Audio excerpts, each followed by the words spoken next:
জলের মধ্যে কলকলানির ধ্বনি করছে। সেই কলকলানির ধ্বনি শুনে ধ্যান মগ্ন মনির ধ্যান ভেঙে গেল। কারণ খুঁজতে পারছে, খুঁজে জানতে পারছে না যে কেন মৎস্যগণ ব্যাকুল হয়েছে। কারণ খুঁজতে খুঁজতে এদিক ওদিক চাইতে চাইতে ওপরের দিকে চেয়ে দেখলেন ওপরের ডালে বসে আছে খগপতি গরু। মুনি বললেন, গরু, তুমি এই স্থান পরিত্যাগ করে অন্য দহে চলে যাও, কেননা এরা তো সব আমারই আশ্রিত, তুমি তো এদেরকে বধ করতে পারবে না।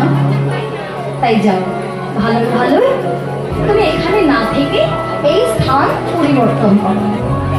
কিন্তু গরুর মহাপরাক্রমশালী গরু অবাধ্য হয়ে মুনির কথা না শুনে অবাধ্য হয়ে গাছের ডালে বসে আছে।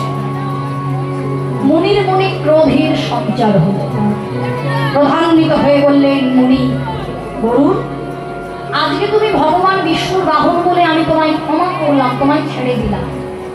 কিন্তু তুমি কি জানো, যার কৃপাতে তুমি এত বলিয়ান, অর্থাৎ ভগবান বিষ্ণু, তার কৃপাতে আমি তাকে স্মরণ করে নয়নে পলক পড়ার মধ্যে তোমার মতো কোটি কোটি গরুর এখানে সৃষ্টি করে দিতে পারি। তাই বলছি, শোনো, তুমি এই দহে কোনোদিনও আসবে না, আর যদি কোনোদিনও ভুল বশত চলে আসো তাহলে তোমার ডানা খসে পড়ে তোমার মৃত্যু হবেই হবে।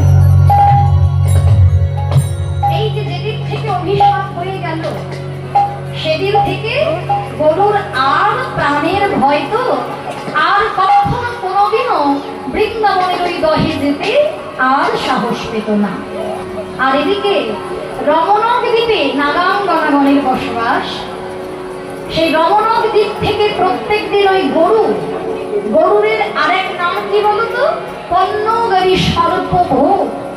সর্প আহার করে তো, পণ্যগারী সর্পভোগ গরুরের আরেক নাম। গরুর প্রত্যেক দিন রমণক দ্বীপ থেকে যথেচ্ছা সর্প, মানে ছুটে ছুটে গিয়ে সর্প আহার করে। এইবার বাসুকী আদি সর্পগণ সকলে সিদ্ধান্ত নিলেন যে এমন ভাবে চলতে দিলে তো হয় না, প্রত্যেক দিন যদি এমন ভাবে ইচ্ছা মতো সর্প আহার করে তাহলে এবার সর্পকুল তো বিনাশ হয়ে যাবে।